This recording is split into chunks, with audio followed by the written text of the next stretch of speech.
Dengue প্রতিরোধে এবার কলকাতার মডেল অনুসরণ করে ওয়ার্ড ভিত্তিক কমিটি ও ব্যাপক জনসম্পৃক্ততার উদ্যোগ নিয়েছে ঢাকা উত্তর ও দক্ষিণ সিটি কর্পোরেশন।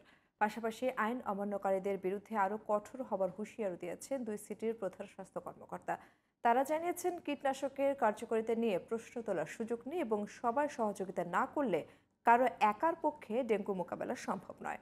আরও বিস্তারিত জানাচ্ছেন আহমদ অনিক। রাজধানীর বিভিন্ন উন্নয়ন প্রকল্প আর নির্মাণাধীন ভবনগুলোর এক একটি যেন এডিস মশার অভয়ারণ্য। পাশাপাশি বাড়ির পাশে কিংবা ভেতরে ফুলের টব, ফ্রিজের পানি, পরিত্যক্ত জিনিসে পানি জমে জন্ম নেয় মরণঘাতী এডিস। উৎপাদনের অন্যতম প্রধান ক্ষেত্র রাজধানীর খাল কিংবা ডোবাগুলো। ময়লা পানিতে হয় কিউলেক্স, আর জলাধারের পাশে পড়ে থাকা আবর্জনায় বৃষ্টির পানি জমে জন্ম হয় এডিস মশা। মশক নিধনের নানা কৌশল অবলম্বন করেও খুব একটা সফল হতে পারছে না ঢাকার দুই সিটি কর্পোরেশন। অথচ গেল এক যুগে ঢাকায় এ কারণে ব্যয় হয়েছে প্রায় ১,২০০ কোটি টাকা। এত খরচের পরও উল্টো বেড়েই চলেছে ডেঙ্গু আক্রান্ত রোগীর সংখ্যা এবং মৃত্যুর ঘটনা। গেল ৫ বছরে ডেঙ্গু আক্রান্ত হয়ে হাসপাতালেই ভর্তি হয়েছে ৫ লাখের বেশি মানুষ। আক্রান্তের সংখ্যা তো আরও বেশি। আর ২০০০ সাল থেকে ২৩ বছরে যত রোগী মারা গেছে তার প্রায় দ্বিগুণ মারা গেছে শুধু ২০২৩ সালেই। এমন পরিস্থিতিতে মশক নিধন অভিযান আর কীটনাশকের কার্যকারিতা নিয়ে প্রশ্ন উঠলেও তা অবান্তর বলে উড়িয়ে দেয় ঢাকার দুই সিটি কর্তৃপক্ষ।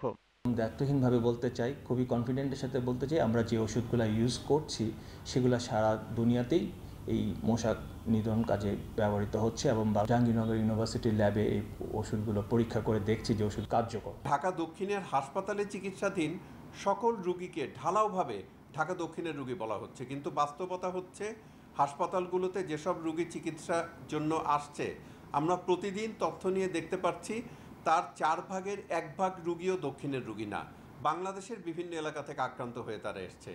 মানুষ আগের চেয়ে সচেতন হলেও উদাসীনতার জন্য ডেঙ্গু প্রতিরোধ কঠিন হয়ে যাচ্ছে বলে জানান ঢাকা উত্তর এবং দক্ষিণের প্রধান স্বাস্থ্য কর্মকর্তা। তাই সমস্যা উত্তরণে এবার সব অংশীজনকে সম্পৃক্ত করার উদ্যোগ নেওয়া হয়েছে বলে জানান তারা।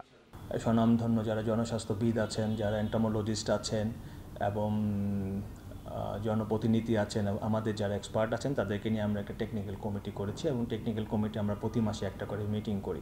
এরপরে আমরা আরও যেটা করেছি সেটা হচ্ছে প্রত্যেকটা ওয়ার্ডে ওয়ার্ড কমিশনারদেরকে বা কাউন্সিলরদেরকে আমরা ইনভলভ করে, জনপ্রতিনিধি যারা আছেন এবং যারা বিভিন্ন রিপ্রেজেন্টেটিভ গ্রুপ আছেন তাদেরকে ইনভলভ করে আমরা কমিটি করেছি। আমরা মসজিদের ইমামদেরকে ইনভলভ করেছি। জনগণকে সচেতন করাটাই প্রথম কাজ বলে মনে করছি। এর সঙ্গে আমাদের যে নিয়মিত লার্ভিসাইডিং এবং অ্যাডাল্টিসাইডিং প্রোগ্রাম সেটা তো অব্যাহত আছে, মশক নিধন কার্যক্রমও আমাদের চলছে। কিন্তু একটা জিনিস আমাদেরকে মনে রাখতে হবে, শুধুমাত্র মশার ওষুধ স্প্রে করে কখনোই ডেঙ্গু নির্মূল করা সম্ভব না। আগামী ২১শে মে আমরা ঢাকা মহানগরীর সকল সংস্থাকে নিয়ে কোঅর্ডিনেশন মিটিং করতে যাচ্ছি। কারো গাফলতিতে এডিসের উৎস সৃষ্টি হলে আগের চেয়েও কঠোর ব্যবস্থা নেওয়ার হুঁশিয়ারি দেন দুই সিটির কর্মকর্তা। ঢাকা উত্তর সিটি কর্পোরেশনের বিভিন্ন পরিচ্ছন্নতা অভিযানে যেসব জায়গায় এডিসের উৎস পাওয়া গেছে সেগুলির একটি প্রদর্শনী হচ্ছে এটা, এবং এখানে দেখছেন যে ফেলে দেওয়া কমোড, টায়ার সহ নানা ধরনের জিনিসপত্র কিন্তু এখানে রাখা হয়েছে যাতে মানুষজন জানতে পারে কিভাবে আসলে এডিস মশা সৃষ্টি হয়। এবং কীটতত্ত্ববিদরাও বলছেন যে মশা মেরে আসলে ডেঙ্গু নিয়ন্ত্রণ করা খুবই দুরূহ কাজ, তাই জনগণকে সম্পৃক্ত করে একটি সমন্বিত পদক্ষেপের মাধ্যমে মশক নিধন কার্যক্রম গ্রহণ করতে হবে। আহমদ অনিক, জিটিভি নিউজ, ঢাকা।